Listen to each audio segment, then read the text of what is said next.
Hello बच्चों, हम कर चुके हैं जीआईएस क्या है, जीआईएस काम कैसे करता है, जीआईएस में डाटा कितने टाइप का है, जीआईएस का डाटा का स्पेशल डाटा में कितने टाइप के फॉर्मेट्स हैं, ये हम कर चुके हैं। अब हम करेंगे जीआईएस स्पेशल डाटा की प्रोसेसिंग कैसे होती है, यानी कि डाटा की इनपुट से लेकर और डाटा को एनालाइज करने तक का पूरा वर्क फ्लो कैसे होता है। इसके लिए आज गाइडलाइन दी जाएंगी। जीआईएस आप लोगों को पता है, ज्योग्राफिकल इंफॉर्मेशन सिस्टम, डाटा की हेल्प से डिसीजन मेकिंग तक का रास्ता, नए डाटा को क्रिएट करना, नई मैप को क्रिएट करना, नई प्लानिंग करना, नए डिसीजंस लेना, जिसका बेस जो है वो टोटली डाटा हो। और डाटा किस में काम करेगा? आपके कंप्यूटर पे। तो जीआईएस कंप्यूटर बेस्ड सिस्टम है, जीआईएस आपका डाटा बेस्ड सिस्टम है। इसमें हम लोग सबसे पहले करेंगे डाटा के इनपुट के मेथड। डाटा के इनपुट के मेथड कौन कौन से हैं? सबसे पहले है बेटा special data input. Data special data entry जो है वो जीआईएस के थ्रू किया जाता है। 3 प्राइमरी मेथड्स हैं। फर्स्ट है digitizing convert paper map to digital format.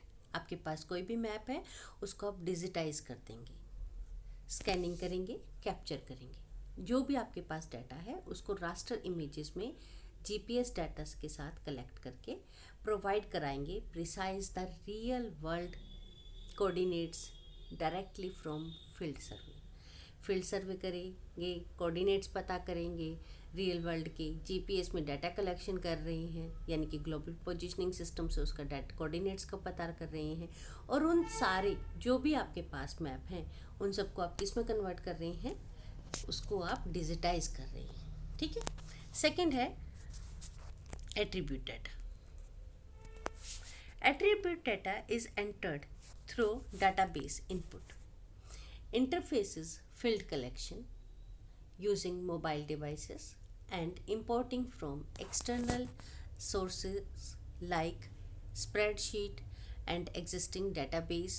This non-spatial information describe the characteristics of geographic features. Attribute data की एंट्री कैसे करते हैं? एट्रीब्यूट डाटा है क्या आप लोगों को पता है? नॉन स्पेशल डाटा है। आपकी पॉपुलेशन से, डाटा से, पॉपुलेशन से, या फिर एटमॉस्फेयर का, या फिर आपके सेंसस का जो भी डाटा है, डेमोग्राफिक फीचर्स हैं, उन सबको अगर हमें उसमें डालना है, इंपोर्ट करना है, तो ये सारे इन सोर्सेज को क्या कहेंगे? External sources. और ये सोर्सेज क्या हैं? स्प्रेडशीट हैं और एग्जिस्टिंग डाटाबेस है जो पहले से है। और नॉन स्पेशल को एक्सप्लेन करने के लिए हम ज्योग्राफिकल फीचर्स यूज़ करते हैं, जैसे पॉइंट, लाइन और पॉलीगॉन्स को। अब data verification and editing. Data के वेरीफाई क्यों करना पड़ता है? अब जो हमने डाटा डाला है वो देखो कि उसमें कोई एरर तो नहीं है। अगर हमने एक बार गलत डाटा को ऐड ऑन कर दिया और उसके साथ लिंकेजेस कर दी और अपने डिसीजन तक पहुंच गए, तो सारी की सारी प्लानिंग आपकी गड़बड़ हो सकती है, सारा डिसीजन आपका गलत हो सकता है। इसलिए आपने जो डाटा सेलेक्ट किया है उसकी वेरिफिकेशन बहुत ज़रूरी है, क्योंकि इसमें कुछ काम जो है वो आपका कंप्यूटर बेस है, कुछ आपका डिजिटल तरीके से हो रहा है, कुछ आप मैन्युअली कर रहे हैं। तो दोनों ही तरीके में कुछ ना कुछ जो है गड़बड़ हो सकती है। ठीक है। और अगर उसमें कुछ भी मिस्टेक है तो हम उसको कैसे दूर करेंगे? एडिटिंग के थ्रू उसको एडिट करा जाएगा, ठीक करा जाएगा, और उसके बाद उसको यूज़ करेंगे। हाँ बेटा, डाटा वेरिफिकेशन में हम लोग क्या करेंगे? एरर को डिटेक्ट करेंगे कि कहाँ पे एरर है। ये एरर कैसा हो सकता है? आपकी पोजीशनल इनएक्यूरेसी का हो सकता है, एट्रीब्यूट डाटा आपका मिसमैच हो सकता है, और जो लॉजिकली वहाँ पे फिट ना बैठता हो, ऐसे डाटा को हम लोग प्रॉब्लमेटिक डाटा कहेंगे और उसको आइडेंटिफाई करेंगे। डाटा की क्लीनिंग करेंगे, सिस्टमेटिकली रिमूवल डुप्लीकेट एंट्रीज। कई बार जो है डुप्लीकेट डाटा हो जाता है, कई बार जो है डबलिंग हो जाती है। ठीक है। और उसको डाटा की जो क्वालिटी है उसको एट्रीब्यूट डाटा के साथ रिलायबली एनालाइज करेंगे कि ये इसके साथ अटैच हो सकता भी है या नहीं भी। फिर लास्ट में करेंगे topological checking. Validate special relationship, कि स्पेस में उनकी रिलेशनशिप है भी या नहीं है, पॉलीगन कैसे हैं, नेटवर्किंग के जो नोड बन रहे हैं उनकी कनेक्टिविटी ठीक आ रही है या नहीं आ रही है, एक एरिया का पॉलीगन दूसरे पे ओवरलैप तो नहीं कर रहा है, इन सब को हम लोग चेक करते हैं। ये चेकिंग, इस पूरी चेकिंग को डाटा वेरिफिकेशन और एडिटिंग कहेंगे। एडिटिंग में इन सबको करेक्ट कर देंगे हम लोग।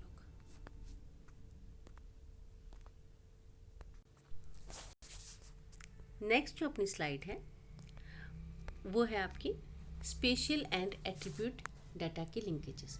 आपने कई बार सुन लिया मेरी वीडियोस में ही कि स्पेशल डाटा होता है, एट्रीब्यूट डाटा होता है, और उसको लिंकेजेस के बाद आप नए डाटा पे पहुंचते हैं। तो सबसे पहले क्या आएगा, प्राइमरी कीज। प्राइमरी कीज में होती है unique identifier link special feature to attribute record. ठीक है, स्पेशल फीचर है, उसको एट्रीब्यूट रिकॉर्ड के साथ अटैच करना। और हर एक ज्योग्राफिक ऑब्जेक्ट की एक कॉरस्पॉन्डिंग आईडी होती है। हर एक ऑब्जेक्ट की, ज्योग्राफिक ऑब्जेक्ट जो है उसकी कॉरस्पॉन्डिंग आईडी क्या होगी, उसमें जो कि आपके मैप के एलिमेंट के साथ कनेक्ट होगी और उसे डाटाबेस टेबल्स में जोड़ दिया जाएगा। फिर है रेशनल डेटाबेस। एट्रीब्यूट डाटा को स्टोर करते हैं हम लोग कैसे, टेबल्स में, और उसको कनेक्ट करते हैं स्पेशल डाटा के साथ, और इसे पूरे को क्या करेंगे, join operation. This enable complex queries combining location with descriptive information. यानी कि एक लोकेशन जो आपका स्पेशल था उसको आपने जोड़ दिया डिस्क्रिप्टिव इंफॉर्मेशन के साथ। यानी कि जैसे आप लोगों ने क्या किया कि सिंपल आपका हरियाणा का मैप है, आपको पता है कि हरियाणा की बाउंड्रीज हैं, दैट इज पॉलीगन। अब हरियाणा के मैप में आपने सोनीपत को सेलेक्ट किया, वो एक एरिया निकल के आ गया, उसका अलग पॉलीगन बन गया। अब सोनीपत की पॉपुलेशन आप लोगों ने उसमें डाल दी, सोनीपत की जो है बाउंड्री एरिया डाल दिया, सोनीपत की सेक्स रेशियो डाल दिया, लिटरेसी रेट डाल दिया। अब एक सोनीपत पे क्लिक करते ही उसकी सारी इन्फॉर्मेशन जो आ रही हैं, तो यानी कि उसको एक लोकेशन को कंबाइन कर दिया आप लोगों ने डिस्क्रिप्टिव इन्फॉर्मेशन के साथ। Geo coding connection, address matching linkages tabular data to geographic coordinate. यानी कि आपके पास जो वो है टेबल है एट्रीब्यूट डाटा की, उसको आपने ज्योग्राफिक कोऑर्डिनेट्स लैटिट्यूड लॉन्गिट्यूड्स के साथ जोड़ दिया, कनेक्ट कर दिया। जैसे ही हम एक चीज़ को देखते हैं उसकी सारे की सारी इन्फॉर्मेशन एक साथ आ जाती है, यानी text based locations into mappable spatial features. आप उस टेबल वो सारे उन सब से आप लोग जितने भी वो टेबल्स आ रही हैं उन सब को आप इस तरीके से अरेंज कर सकते हैं कि उनसे मैप बन सकते हैं। ठीक है, तो अब हम लोगों ने सबसे पहले क्या किया, सबसे पहले हम लोगों ने प्राइमरी कीज की, फिर हमने डेटाबेस किया, फिर जियो कोडिंग कनेक्शंस की। Okay, clear.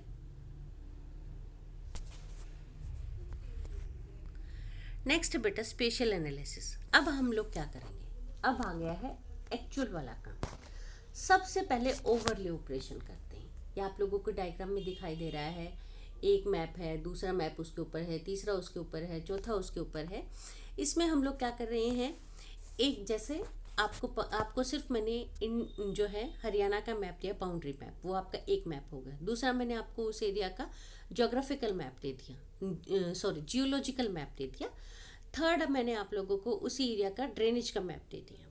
फोर्थ वहाँ का सॉइल का मैप दे दिया। फिफ्थ वहाँ का टेम्परेचर का मैप दे दिया। सिक्स्थ आप लोगों को रेनफॉल का मैप दे दिया। ये सब फीचर्स आपके किस चीज़ को इम्पेक्ट करते हैं, कंट्रोलिंग फैक्टर हैं बहुत सारी चीज़ों के, इंडस्ट्रीज़ के, क्रॉप के प्रोडक्शन के, पॉपुलेशन के, डेंसिटी के। अगर हम इन सब को एक साथ इन मैप्स को लगाकर और पॉपुलेशन का डिस्ट्रीब्यूशन देखने लगे या पॉपुलेशन डेंसिटी देखने लगे तो हमें आराम से एरिया पता चल जाता है कि कहाँ पे पॉपुलेशन डेंसिटी ज़्यादा होगी और क्यों होगी, और कहाँ पे पॉपुलेशन डेंसिटी कम होगी, कहाँ पे नेगेटिव एरिया है, कहाँ पे रोड जा रहे हैं, कहाँ पे रेलवे है, कहाँ पे वाटर बॉडीज़ हैं, वहाँ पे पॉपुलेशन नहीं हो सकती। तो ये जो काम है एक लेयर के ऊपर दूसरी लेयर को देखना, इसे हम ओवरले ऑपरेशन कहते हैं। क्या कहते हैं, ओवरले ऑपरेशन। ओके, नेक्स्ट है बफर एनालिसिस। इसमें क्या करेंगे, इसमें हम लोग करेंगे बेटा, एक एरिया है, जैसे मान लो हमने, हमारी गवर्नमेंट की पॉलिसीज़ हैं, हमारी गवर्नमेंट की पॉलिसी है कि जो प्राइमरी स्कूल है, मान लिया गया कि प्राइमरी स्कूल हर 2 किलोमीटर में एक होना चाहिए। अब हमें देखना है कि पॉपुलेशन कितने और वो एक स्कूल कितनी पॉपुलेशन को सर्व करेगा। तो हमें, अगर हम अपने मैप पे, गूगल मैप पे जाकर सिर्फ हम जो है प्राइमरी स्कूल्स डालते हैं तो कितने प्राइमरी स्कूल्स आते हैं और इस एरिया में कितनी पॉपुलेशन रहती है, उससे हमें उस एरिया की बफरिंग कर लेते हैं कि कहाँ पे आपके जो है पॉलीगन्स बन रहे हैं 2-2 किलोमीटर के, और अगर वो ओवरलैप कर रहे हैं तो आपके स्कूल्स उस एरिया में ज़्यादा हैं, और अगर वो बहुत दूर दूर हैं और उनके बीच में गैप हो रहा है तो इसका मतलब कुछ पॉपुलेशन ऐसी है जिसको वो सर्विसेज नहीं मिल रही हैं। Buffer analysis. अब है नेटवर्क एनालिसिस। नेटवर्क एनालिसिस क्या होता है कि आप model connectivity and flow through linear system. Linear system में आपका क्या क्या आएगा, रोड और रेलवे, ठीक है।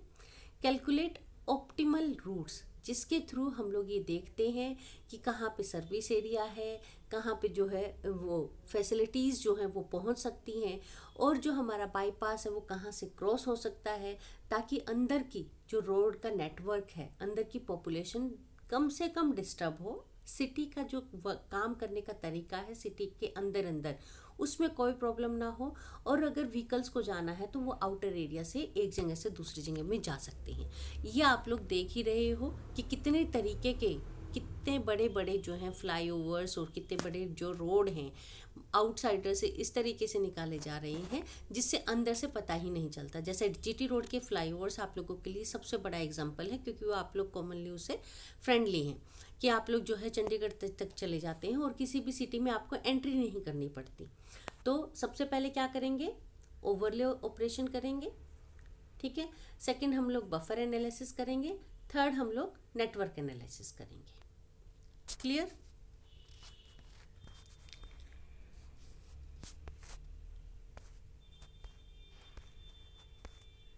ठीक है बेटा, इस तरीके से हम लोग जो है अपने रिजल्ट तक पहुंच जाते हैं। और इन तीनों एनालिसिस के साथ, स्पेशल एनालिसिस में ओवरले ऑपरेशन, बफर एनालिसिस और नेटवर्क एनालिसिस, इस तरीके से हम लोग अपने लास्ट के डिसीजन मेकिंग पे पहुंच जाते हैं कि कहाँ पे हमें किस तरीके की फैसिलिटीज़ को लेके आना है, कहाँ पे फैसिलिटीज़ ज़्यादा है, कहाँ पे फैसिलिटीज़ कम है। उन सबको हम लोग कनेक्ट कर सकते हैं, देख सकते हैं, एक दूसरे के साथ जोड़कर पढ़ सकते हैं और नए इन्फॉर्मेशन जो है वो क्रिएट कर सकते हैं। Thank you for watching.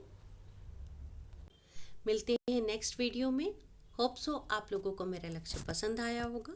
अगर आप लोगों को इसी तरीके की और वीडियोस चाहिए या कोई टॉपिक आप लोगों को क्लियर नहीं है तो आप लोग मुझे कमेंट करके बता सकते हैं। Thank you.